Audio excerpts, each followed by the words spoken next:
जो आपकी मासिक योजना है उसको हमने दो भागों में बांटा है, एक तो इकाई योजना और दैनिक पाठ योजना। ठीक है, इसमें पहले आपकी इकाई योजना जिसको आप यूनिट प्लान भी बोलते हो, इसका जो अर्थ है, जो मीनिंग और जो कॉन्सेप्ट है वो देखिए। शिक्षा के क्षेत्र में सर्वप्रथम इसका जो प्रयोग है जॉन फ्रेडरिक हर्बर्ट ने किया। ठीक है, इन्होंने पंचपदीय हर्बर्टीय प्रणाली दी थी, वो हम आगे पढ़ेंगे।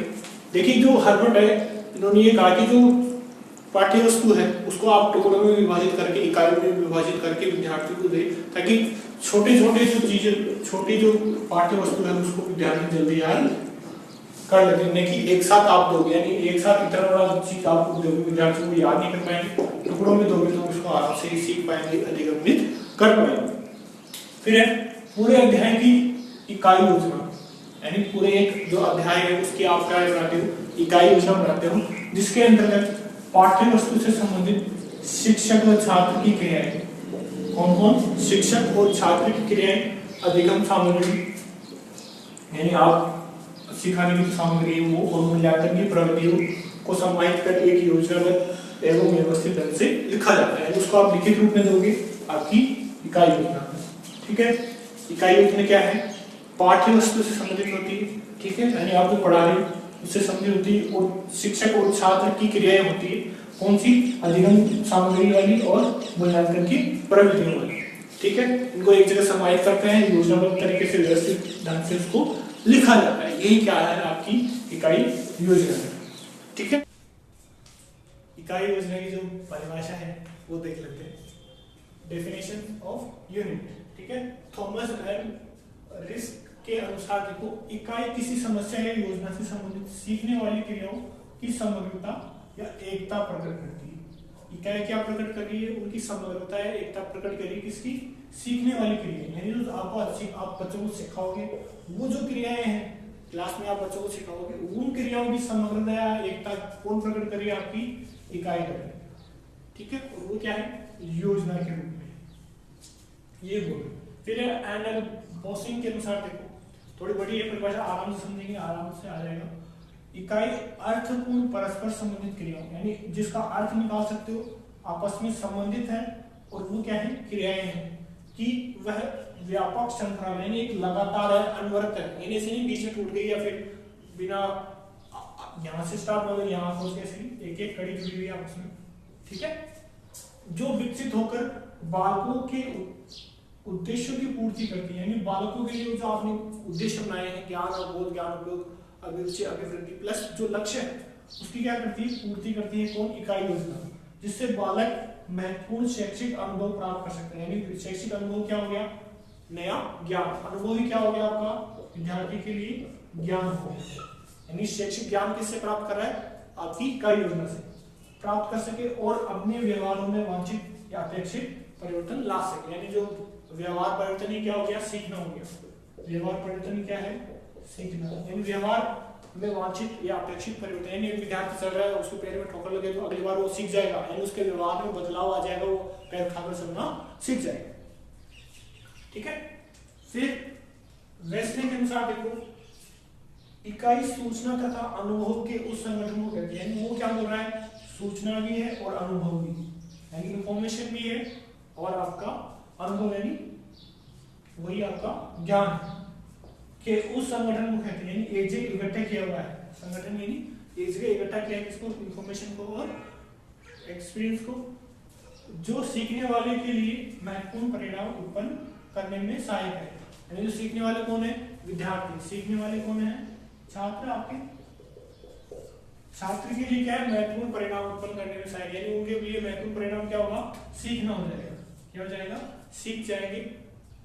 आगे देखो, एससी मॉरिसन क्या बोल रहे हैं, इकाई किसी संगठित विज्ञान, कला अथवा आचरण के पर्यावरण का व्यापक व महत्वपूर्ण अंग है। वो क्या बोल रहा है, संगठित विज्ञान का, कला का अथवा आचरण के पर्यावरण का व्यापक और महत्वपूर्ण अंग है, जिसको जान लेने से व्यक्तित्व में क्या है, अनुकूलता आ जाती है, यानी व्यक्तित्व क्या है, हमारा एडजस्टमेंट सीख जाता है, यानी समाज से, देश से और कक्षा में वो क्या है, व्यवहारिक जो अनुकूलता है वो छात्र सीख जाता है, किससे, आपकी इकाई योजना से। ठीक है। इकाई जो योजना है इसका जो महत्व है या जो उपयोगिता है, इम्पोर्टेंस और जो यूटिलिटी है उसको हम देख लेते हैं, इम्पोर्टेंस और यूटिलिटी। देखो, पाठ्य सामग्री के सुव्यवस्थित क्रम योजना, जो पाठ्य सामग्री है उसकी क्या है, सुव्यवस्थित क्रम योजना हमें प्रदान करती है। पाठ्य सामग्री की सुव्यवस्थित क्रम योजना के बारे में कौन बताएगा आपको, आपकी इकाई योजना बताती है। यानी पाठ्य वस्तु है उसको ऐसे बांटना है, इतने हिस्सों में बांटना है, उसको इस अनुसार आपको पढ़ाना है, वो आपको कौन बताता है, इकाई योजना बताता है। फिर संपूर्ण पाठ के संक्षिप्तीकरण, यानी कोई पाठ है बहुत ज्यादा बड़ा हो गया है, उसको फिर टुकड़ों में बांट के आप क्या है संक्षिप्त करके बच्चों को समझाओगे तो टुकड़ों में बांटने से वो आसानी से विद्यार्थी की समझ में वो चीज आ जाएगी। ठीक है। फिर अपेक्षित योग्यताओं का मूल्यांकन, यानी आपने जो विद्यार्थी की जो योग्यताएं हैं उनका तो आप मूल्यांकन करने के लिए इकाई योजना का प्रयोग कर सकते हैं। आपने जो यूनिट पढ़ाते उसके बाद आप विद्यार्थी का टेस्ट लेकर उसका जो मूल्यांकन है वो भी आप कर सकते हो। ठीक है। उनमें क्या क्या योग्यताओं का जो विकास है वो हो चुका है, क्या होना बाकी। फिर अध्यापन जो वस्तु है उसका जो संकलन शिक्षण क्रम में सहायता, यानी अध्यापन वस्तु का आप क्या करोगे, संकलन करोगे किसकी सहायता से, इकाई योजना के साथ। और शिक्षण क्रम में आपकी सहायता कौन करेगा, इकाई योजना करेगी। यानी आप अध्यापन जो टॉपिक है जो पढ़ा रहे हो उसका संकलन करने में सहायता कौन कर रही है, आपकी इकाई योजना कर रही है। फिर शिक्षण क्रम में यानी जो आप अध्यापन करा रहे हो,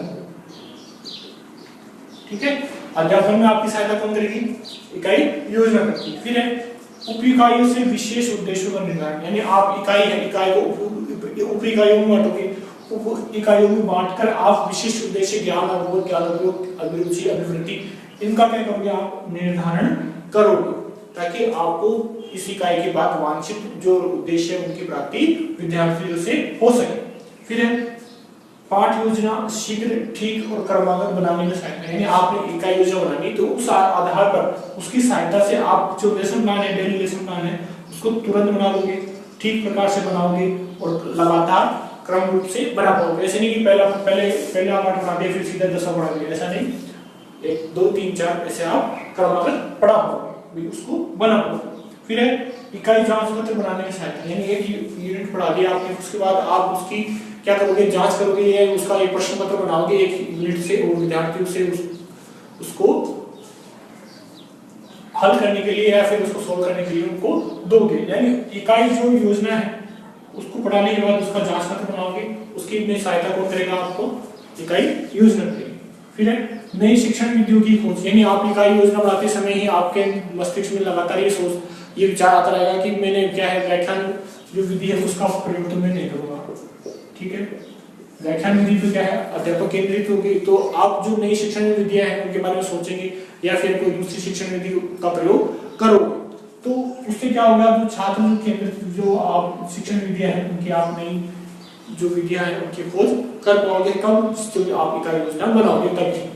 ठीक है। फिर छात्र और अध्यापक दोनों क्या है सक्रिय होकर भाग लेते हैं, यानी इसमें क्या है कि आप अध्यापकों को विषय वस्तु का पता होता है, समय का पता रहता है कि ये उद्देश्य हमारे इस इकाई के हैं, तो छात्र और अध्यापक दोनों क्या मिलकर सक्रिय रूप से भाग लेते हैं और जो आपका अध्यापन कार्य है वो अच्छा बन जाता है। फिर अध्यापक छात्र अध्यापकों को भी पढ़ाने में सहायता, यानी बनी बनाई खीर मिल जाए तो साथ कोई खाना चाहता है, तो वैसे ही जो छात्र अध्यापक है, ठीक है, तो वो क्या करते हैं, जो बीएड की स्टूडेंट है उनको अगर बनी बनाई अगर इकाई योजना मिल जाती है तो उनके लिए भी क्या है स्कूल में पढ़ाने में वो सहायता मिलती है। आप स्कूल में गए तो वहां पर एक जो पुराना जो टीचर है वो उसने अगर इकाई योजना बना रखी है तो आप उसकी इकाई योजना से क्या है पढ़ाने लग जाओगे क्लास के अंदर, आपको नई इकाई योजना बनाने की आवश्यकता नहीं पड़ेगी।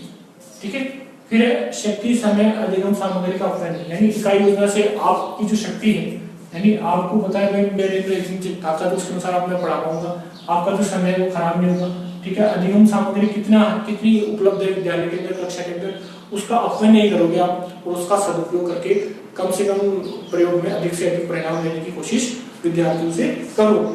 फिर है पाठ की पूर्व तैयारी में सहायक, यानी आप पाठ बनाने जा रहे हो, ठीक है, लेसन प्लान बनाने जा रहे हो, उसके पहले जो तैयारियां करनी पड़ती है उसका थोड़ा बहुत सहायता आप इकाई योजना से ले सकते हो।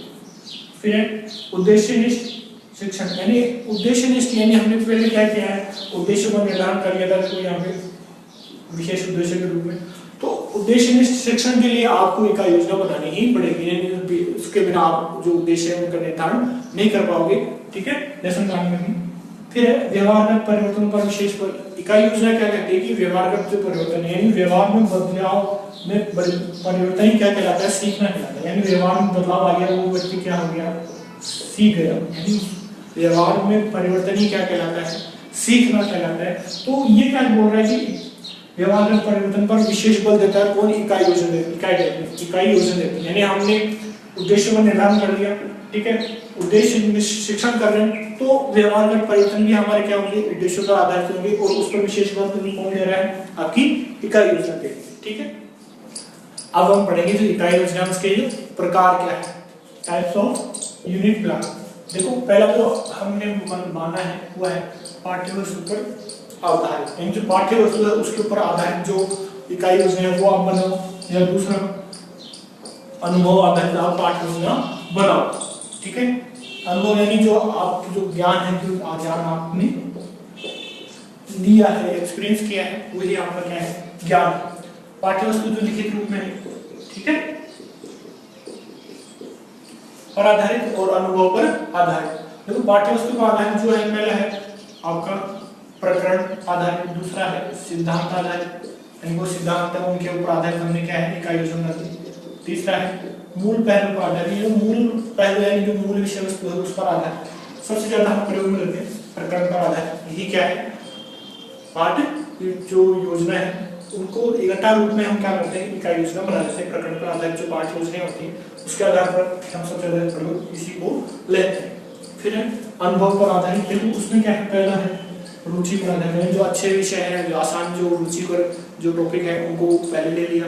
ठीक है, जो अरुचिकर होते हैं तो उनको कठिन होते हैं उनको लास्ट में ले लिया। ठीक है, फिर दूसरा आपका उद्देश्य आधारित, यानी जो उद्देश्य है ज्ञान और बोध, ज्ञान उपयोग, अभिरुचि, अभिव्यक्ति, कौशल, उनको आप क्या करते हो, किसके साथ जोड़ते हो, प्रकरण के साथ जोड़कर आप क्या यूनिट प्लान बनाते हो।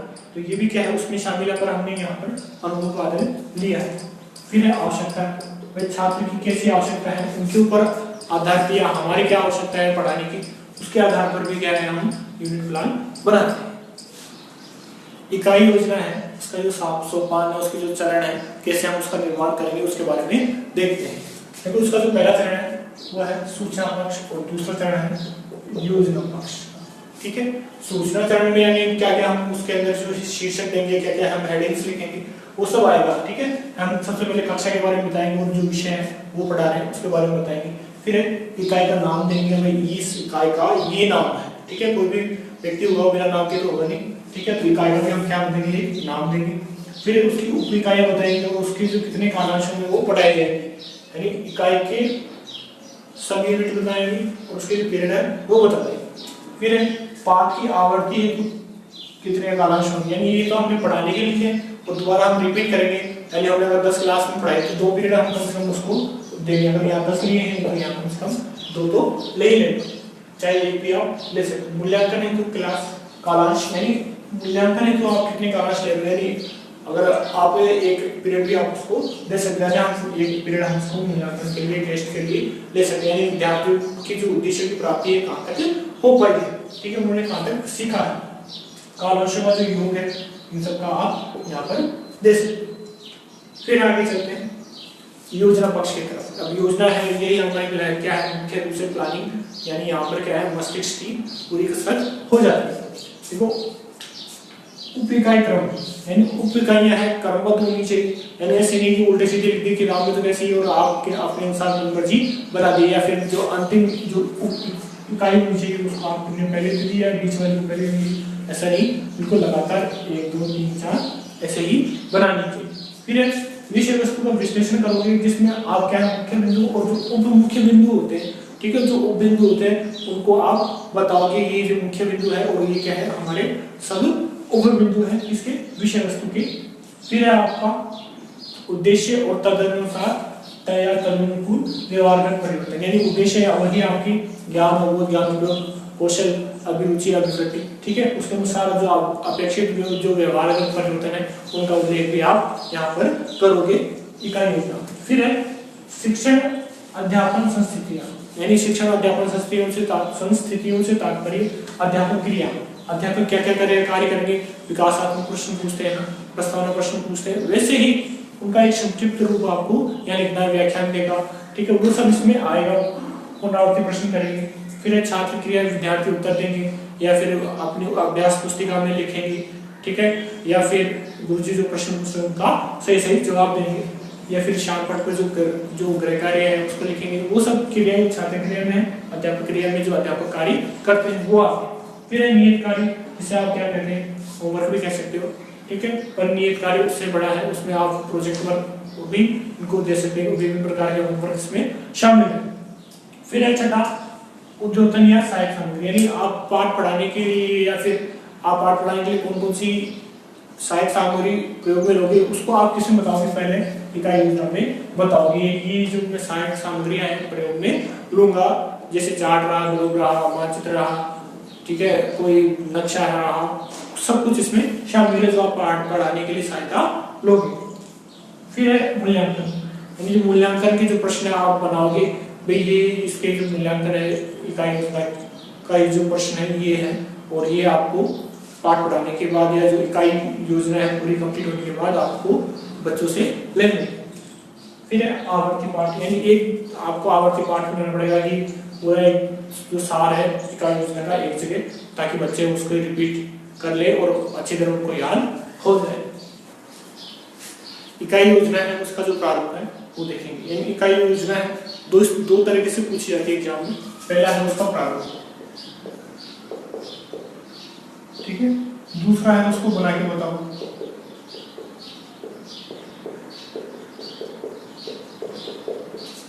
ठीक है। प्रारूप के अंदर ये प्रारूप हो गया, इसको बना के बताओ। उसके लिए देखो आपको जो डेफिनेशन का जो डायरी मिलती है उसके ऊपर जो शुरुआती पेज होते हैं 3-4, उनके अंदर ये इसकी जगह होती है। आपको क्या करना होता है, जो 25 या 20 जो लेसन प्लान बनाते हो आप, ठीक है, उनको बनाने के बाद उनके आधार पर आप क्या बनाओगे, जो इकाई योजना है, यूनिट प्लान है वो बनाओगे, ठीक है। इसकी जो उसका जो प्रारूप है पहले वो देख लेते हैं, ठीक है। सबसे पहले जो क्रम संख्या है वो, यानी आपने कितनी यूनिट पढ़ा दी है, 5 से 6 यूनिट होती है पूरी किताब के अंदर, ठीक है। फिर है इकाई का नाम, उसका एक नाम भी हमने नाम रख दिया। फिर है उपइकाई, यानी इसी के टुकड़े, उसके अंदर कितने आपने टॉपिक पढ़ाए, ठीक है, स्थल मंडल, जल मंडल, वायुमंडल, जैव मंडल, ठीक है। अब इसके अंदर शिक्षण बिंदु क्या लिया, ये तो उपइकाई ही आपकी क्या होगी, आपका प्रकरण हो जाता है, आपको क्या हो जाता है, प्रकरण हो जाता है। इकाई ही क्या है, आपका प्रकरण हो जाता है। और ये क्या है, शिक्षण बिंदु जो है आपने एक दिन में आपने इनको पढ़ाया है, ठीक है, यानी आधे घंटे के अंदर आप जो पढ़ाते हो डेली वो आपके शिक्षण बिंदु है, 3 है, 4 है, ठीक है, 2 है। फिर है उद्देश्य एवं अपेक्षित व्यवहार परिवर्तन, ये तो आगे आपके विशिष्ट उद्देश्य, और इनके आगे आपको क्या लिखना होगा, अपेक्षित व्यवहारगत परिवर्तन, यानी आपने क्या उद्देश्य लिए हैं, ठीक है, उसी इकाई के, और अपेक्षित व्यवहारगत परिवर्तन क्या आप लाना चाहते हैं विद्यार्थियों के अंदर, ठीक है। वो एक इसका एक अलग से वीडियो भी है, विशेष जो उद्देश्य है उसके नाम से, उसका जो लिंक है मैं डिस्क्रिप्शन में दे दूंगा। फिर उसके बाद है अध्ययन अध्यापन संस्थितियां, इसके अंदर जो अध्यापक क्रिया है वो आएगी, और फिर इधर छात्र क्रिया। अध्यापक क्रिया से जो आप प्रस्ताव प्रश्न करोगे तो इधर लिखोगे अध्यापक प्रस्ताव प्रश्न करेगा, फिर इधर छात्र उनके उत्तर देंगे, फिर अध्यापक विकासात्मक प्रश्न करेगा, उद्देश्य कथन करेगा, फिर विकासात्मक प्रश्न करेगा, फिर व्याख्यान देगा, विद्यार्थी क्या करेंगे, यानी विकासात्मक प्रश्नों के उत्तर देंगे, ठीक है, व्याख्यान को सुनेंगे, या जो शाम पट सार अगर जो है अध्यापक लिखेगा तो छात्र है अपनी अभ्यास पुस्तिका में उसको लिखेंगे। यानी ये सब क्या है, अध्ययन अध्यापन संस्थितियां हैं, जिसके अंदर छात्र और जो अध्यापक है वो दोनों शामिल होते हैं, उनकी जो क्रिया है वो आपको इसमें लिखनी है। फिर है सहायक सामग्री। सहायक सामग्री जैसे आपने इस वाले चैप्टर में, ये जो आपका चैप्टर हो गया था, ठीक है, इस वाले चैप्टर में आपने जो सहायक सामग्री ली है यानी उसका एक छोटा सा चित्र यहाँ पर आपको इनिशियल लगाना है, इसके अंदर जो लिखे है उसको यहाँ लगाना है, इसके अंदर वायुमंडल वाले जो लिखे हैं वो यहाँ लगाना, जैवमंडल ठीक है उसमें वाले को यहाँ लगाना। फिर है इसके बाद श्यामपट्ट सार, सहायक समुद्र के बाद श्यामपट्ट सार। श्यामपट्ट सार से तात्पर्य यानी आपने क्लास में पढ़ाया, ठीक है, तो उसके अंदर जो आपने लिखा है ब्लैक बोर्ड पर, ठीक है, और उसका एक छोटा सा रूप श्यामपट्ट सार के रूप में लेसन प्लान की डायरी के अंदर भी आप लगाते हो। हर लेसन प्लान में 3 शिक्षण बिंदु के 3 श्यामपट्ट सार लगाते हो। उनमें से थोड़ा थोड़ा जो मुख्य बातें हैं वो यहाँ पे आपको लिखनी होती है, इसमें भी लिख दी और इसके अंदर भी लिख दी। 3 लगा दो, 4 लगा दो, जितने आपके शिक्षण बिंदु है उतने लगाओ। फिर मूल्यांकन इकाई का या तो इकाई के जो मुख्य प्रश्न है इकाई से संबंधित उनके आपको क्या करना है, वस्तुनिष्ठ, व्यक्तिस्थान, अतिरेकात्मक, लोकात्मक प्रश्न यहाँ पे लिखने, ठीक है। अब जो प्रश्न आता है दूसरा वो है आपको ये बोलते हैं बनाकर बताओ, यानी जो इकाई योजना है वो आपको बनाकर बतानी होगी। तो आपने अगर लेसन प्लान सही प्रकार से दिए हैं तो आपको पता होगा कि मैंने ये चैप्टर हमने पढ़ाए हैं, जैसे आपने स्थलमंडल जो प्रकरण है वो पढ़ाया, जलमंडल प्रकरण पढ़ाया, वायुमंडल प्रकरण पढ़ाया, जलमंडल जो प्रकरण है वो आपने पढ़ाया। इनकी जो आपने शिक्षण बिंदु है वो लिख दोगे आप, ठीक है। इधर आपने जो इकाई है उसका एक नाम दिया, पृथ्वी लिख दिया, ठीक है, उनके नाम है, ठीक है, और यहाँ पे एक नंबर लिख दिया। इधर आपके जो ज्ञान अवबोध ज्ञान कौशल होती है, ठीक है, इनके बारे में आपने पूरी जानकारी लिख दी कि मैंने ये जो उद्देश्य है वो बाकी मैंने क्या है परिवर्तन इनको डिटेल्स में आपको लिखना है।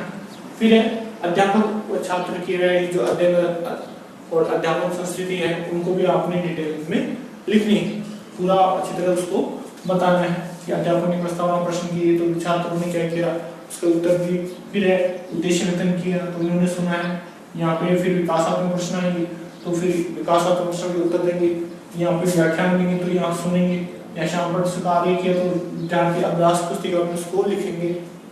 फिर अंत में जैसे मूल्यांकन प्रश्न किया तो विद्यार्थी मूल्यांकन प्रश्नों के उत्तर देंगे। गृह कार्य दिया गया तो गृह कार्य को अपनी जो डायरी है उसके अंदर नोट करेंगे। सहायक सामग्री जो आपने चित्र है वो आपको यहाँ बनाने होंगे, ठीक है, कौन से जो लेसन प्लान में आपने जो भी सहायक सामग्री उसका एक चित्र में आपको बनाना है। फिर श्यामपट्ट सार है जो आप व्याख्यान देते हो उसी का क्या है सार है, हर चैप्टर का अलग अलग एक एक आपको श्यामपट्ट सार लगाना है। ये काली कागज का होगा और उस पर ग्रीन पेन होता है सफेद वाला, उसे आपको लिखना है। फिर मूल्यांकन वैसे ही वस्तुनिष्ठ, प्रतिष्ठान, अतिरेकात्मक, वो लघुगात्मक, इनको क्या करना है प्रश्न आपको लिखने होंगे और उनके उत्तर नहीं बताने, ठीक है।